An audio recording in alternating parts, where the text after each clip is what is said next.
राधे दोस्तों, कैसे हैं आप सभी। आशा करती हूँ आप सभी बहुत अच्छे हैं और अपना ख्याल रख रहे हैं। राधा रानी अपनी कृपा आप सब पर बनाए रखे। दोस्तों, आज हम बात करने वाले हैं जया एकादशी की। 29 जनवरी जया एकादशी का दिन है। सावधान हो जाइए। ऐसी कुछ गलतियां हैं जो हम लोग हर एकादशी पर करते हैं और हमें जो भी हम आज तक की पूजा किए होते हैं उसका पुण्य फल हमें नहीं मिलता है। दूसरी चीज है कि जया एकादशी जो कि माघ मास के शुक्ल पक्ष की एकादशी है और इसका बहुत महत्व है। आप व्रत नहीं करते हैं कोई बात नहीं है, जरूरी नहीं है कि हर व्रत को हम करें ही। कभी कभी ऐसा होता है कि हम कुछ व्रत को नहीं भी करते हैं। तो जैसे कि अगर हम एकादशी का व्रत नहीं करते हैं लेकिन नियमों का पालन हमें जरूर करना चाहिए। तो कौन से नियम होते हैं जिनका पालन करना चाहिए, कौन सी ऐसी गलतियां हैं जो हमें भूल कर भी नहीं करनी है एकादशी के दिन। चाहे हम व्रत करते हैं, हमारे घर में एकादशी का कोई महत्व है, पूजा होती है नहीं होती, कोई व्रत करता है नहीं करता है, कोई मतलब नहीं है इस चीज का। लेकिन एकादशी के दिन आपको भूल कर भी ये गलती नहीं करनी है, ये कार्य नहीं करना है। इस बात का आपको जरूर ध्यान रखना है। तो कौन से कार्य हैं जो पद्म पुराण में लिखे गए हैं कि आपको नहीं करना है।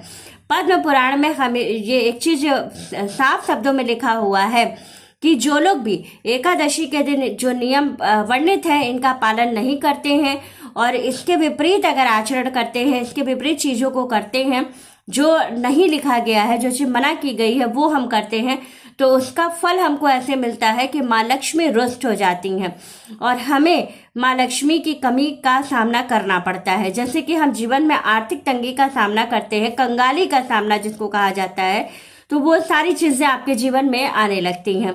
तो कौन से नियम है जिसका पालन करना है, कौन सी चीजें हैं जो आपको नहीं करनी है, यही इस वीडियो में आपको बताऊंगी। तो वीडियो अंत तक देखिएगा और अच्छे से समझिए कि आपको क्या करना है क्या नहीं करना है।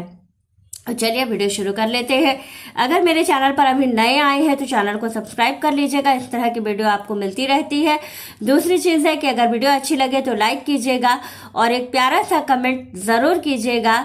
ओम लक्ष्मी नारायण का आपको एक अच्छा सा कमेंट करना है तो आप जरूर कीजिएगा।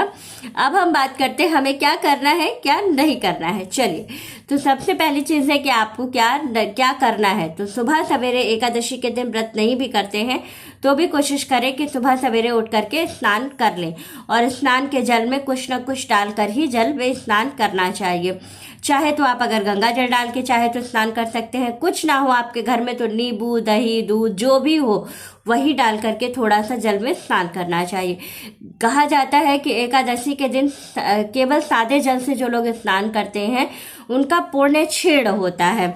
तो इस बात का आप जरूर ध्यान रखिएगा कि आपका पुण्य क्षीण ना हो, इसलिए आप सुबह जब भी स्नान कीजिएगा तो जो भी चीजें आपके घर में अवेलेबल हो वो आप डालकर ही जल में स्नान कीजिएगा। कुछ भी डाल लीजिएगा लेकिन कुछ डालकर ही स्नान कीजिएगा। दूसरा सेकंड काम आपको क्या करना है कि एकादशी के दिन अगर पवित्र नदी या सरोवर पे जाके स्नान कर सकते हैं तो अति उत्तम है। नहीं जा सकते हैं तो कोई बात नहीं है, घर पर ही सुबह सवेरे स्नान कर लीजिएगा। तीसरा काम, एकादशी के दिन सूर्य भगवान को जल सभी को जरूर समर्पित करना चाहिए, तो इस बात का आप जरूर ध्यान रखिएगा। चौथी चीज की हरि विष्णु जी की पूजा के साथ साथ आपको शिव जी की विशेष आराधना जरूर करना चाहिए, यानी कि भोलेनाथ का अभिषेक है। अगर दूध से अभिषेक नहीं है तो कोई बात नहीं, शुद्ध जल से 1 लोटा जल और 1 बेलपत्र अगर आप शिव जी को एकादशी के दिन चढ़ाते हैं सुबह या शाम किसी भी समय में, तो आपकी समस्त समस्याएं जो होती हैं वो समाप्त हो जाती हैं। तो इस बात का जरूर ध्यान रखिएगा। पांचवी चीज जो है वो आपको क्या करनी है कि इस दिन किसी भी देवालय में जाके दर्शन जरूर करिएगा। छोटा बड़ा आपके घर के आसपास कोई भी शिव मंदिर हो तो वहां जा करके दर्शन जरूर कीजिएगा, इस बात का जरूर ध्यान रखिएगा। अब आपको क्या नहीं करना है ये जान लीजिए। तो सबसे पहली चीज है कि सुहागिन महिलाओं को या लड़कियों को बाल नहीं धुलना है इस दिन। कितनी भी बड़ी प्रॉब्लम हो, कहीं भी जाना हो, शादी पर जाना हो, पार्टी पर जाना हो, कुछ भी करना हो, आप ऐसे ही चले जाइए, बाल को चाहे जैसे भी अरेंज कर लीजिए लेकिन बाल मत धुलिएगा, मांग मत धुलिएगा। इस बात का आप ध्यान जरूर रखिएगा। ये पहली गलती होती है जो महिलाएं हमेशा करती हैं और आपका एक एकादशी के दिन बाल धुलना ये समझ लीजिए कि आपके घर में कंगाली को प्रवेश देने के बराबर है। दूसरी गलती आपको क्या नहीं करना है। दूसरी गलती आपको नहीं करनी है कि घर में रोटी नहीं बनानी है। आप तवा चढ़ा करके रोटी की जगह पराठा खा लीजिए, पूड़ी खा लीजिए। आप पराठे में देसी घी लगा के बना लीजिए। अगर हेल्थ इशू है कि आपको पराठा नहीं खाना है तो आप तवे पर हल्का सा केवल घी लगा के रोटी बना लीजिए, लेकिन पराठा सेक लीजिए, लेकिन रोटी मत बनाइएगा। इस दिन जो लोग अपने घर में रोटी बनाते हैं ये समझ लीजिए कि शुद्ध रूप से अपने घर में कंगाली को प्रवेश देना है। तीसरी गलती आपको क्या नहीं करनी है, घर में प्याज लहसुन तामसिक भोजन नॉन वेज इत्यादि आपको नहीं बनाना है। इस बात का ज़रूर ध्यान रखिएगा। एक दिन अगर आप नॉन वेज तामसिक भोजन चावल मसूर की दाल सरसों का तेल नहीं खाएंगे तो कुछ नहीं बिगड़ेगा, लेकिन अगर एक दिन ये सारी चीज़ें खाएंगे तो आपके पूरे जीवन भर कंगाली आपके जीवन में प्रवेश किए रहेगी। तो इस बात का आप ज़रूर ध्यान रखिएगा।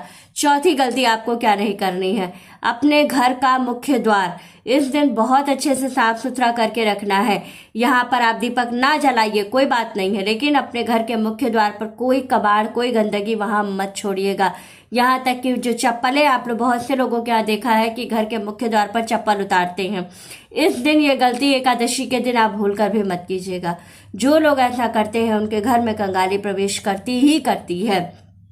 पांचवी गलती, बहुत सारे लोग ये गलती करते हैं, घर में तुलसी का पौधा है, एकादशी का दिन है, लेकिन कोई वहाँ पर ना तो दीपक जलाता है ना ही पूजन करता है।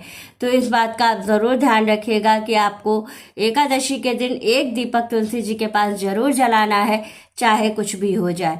तो इस बात का आप ज़रूर ध्यान रखिएगा। और अगर आप माँ लक्ष्मी की असीम कृपा चाहते हैं तो आपको तुलसी के पौधे के पास एक दीपक जला के उसमें एक सिक्का 1 2 5 10 कोई भी सिक्का आप उसके अंदर डाल करके और एक दीपक अपने घर के मुख्य द्वार पर तुलसी जी का पौधा रख करके जला दीजिए।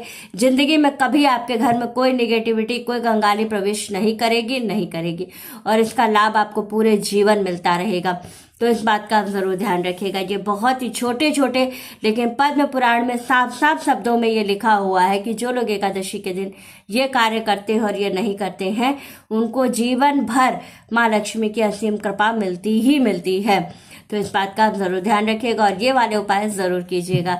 तो वीडियो अच्छी लगे जानकारी अच्छी लगे तो लाइक शेयर और सब्सक्राइब ज़रूर कीजिएगा। राधे राधे दोस्तों।